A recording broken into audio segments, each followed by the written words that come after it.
Zviri sei muri sei hama kuri sei kwese kwamuri.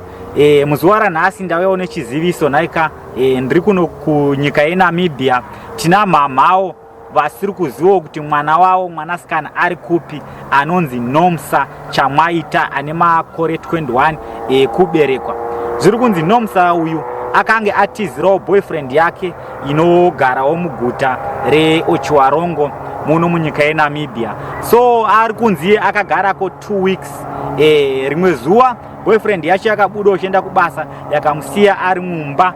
Payakadzoka yakadzoka mukadzi asisimo mumba. So kubva ipapo kusvikana nhasi Nomsa Chamwaita haasi kuzivikanwa kunzi ari kupi naika. Ndiye wamuri kuona ane mapictures ari kubuda pascreen apo. Kana pana ari kuziva kwaari, please sunungukai kuita sei kuti bata panhamba dziri kubuda pascreen idzo naika.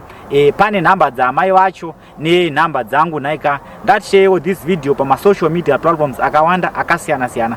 Bye, ngatisanganewo zvakare pa next video.